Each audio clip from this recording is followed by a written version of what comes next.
Yo, what up? This is Mark, your friendly neighborhood driving instructor, and I'm coming to you straight from the Starrett City road test site located in Brooklyn, New York. This, frankly, is one of the most challenging road test sites you can take your road test in. It has multiple lane roads, busy traffic, traffic lights, narrow streets, funny intersections, funny roads, stop signs, pretty much everything that you probably would not like to see. Anyway, I'm just gonna go show you a few things, what to do, what not to do, what to watch out for. Boom. The first thing you have to be careful of here is when you first pull out. A lot of people fail their road test right here, right as they're pulling out of this parking spot. Why? Because as you can see, coming up behind me, there's a lot of traffic.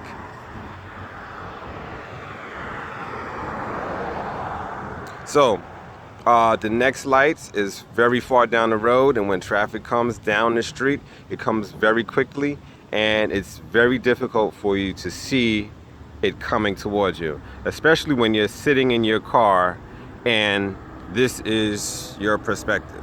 You can see some of the left-hand side of the road, but you cannot see the right-hand side of the road or vehicles coming from that side until they're almost right on top of you. So when you're pulling out here, the best thing you could do is wait for it to be completely clear. No traffic in either lane. When you pull out, make sure you come to the first lane and keep in the first lane until they tell you to switch over or to make a turn. All right. Now, let me show you something else.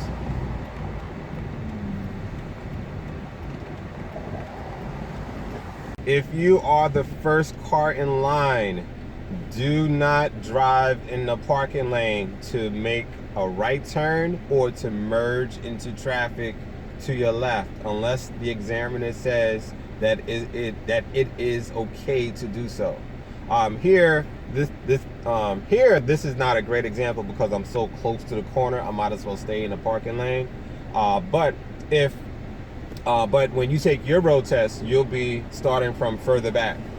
So, and if you're the first car, do not drive in this lane unless the examiner says it's okay to do so.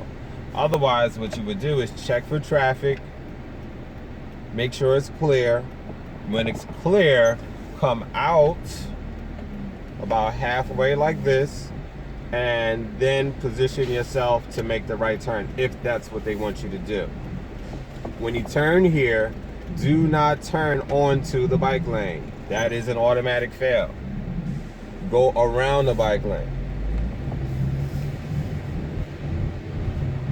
Your first right turn, if your second right turn, I should say, may be here, is likely to be here. You turn down this little short street and make sure you make a full stop at this stop sign. Some people don't see the stop sign. Some people see the stop sign too late. Some people roll the stop sign and go past it. If you do not stop at the stop sign correctly, in the correct place for the correct amount of time, which is about 3 seconds, you could possibly fail. All right, when you come from the stop sign, make sure you look to your left for traffic. Traffic will be coming towards you from the left.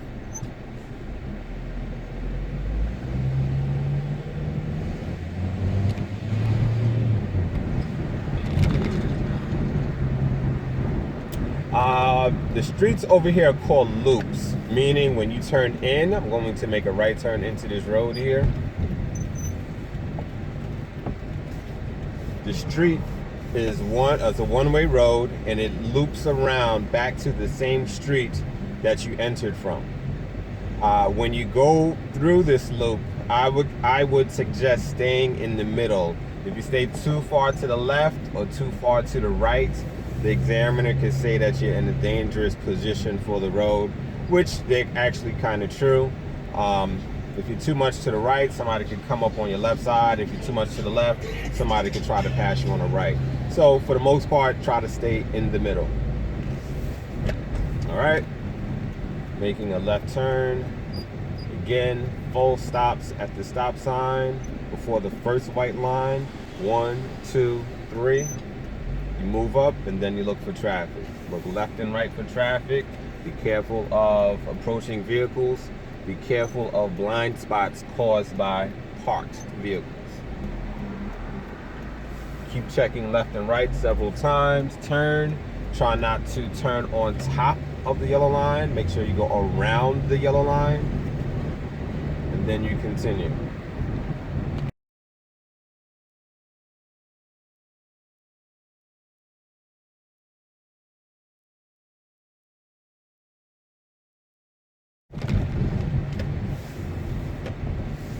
Making a right turn here. Also, just a note, if you're making a right turn and there's a bike lane on your right side, look to see if the line for the bike lane is broken or solid. If it is broken, that is there. It's broken because you can cut across it to make your right turn. All right. So just because you see the bike lane there and it's a line, doesn't mean you cannot go into it. If it's solid, you cannot go into it. But if it's broken, you can. All right. So one other tricky thing here that messes people up is the broken U-turn. And the problem with doing a broken U-turn here on this particular road is that it is an extremely wide street. So what happens here is a lot of times people will turn, prepare to make their broken U-turn, and when they get here, they see that they have enough room to go all the way around. If you do that, you just failed.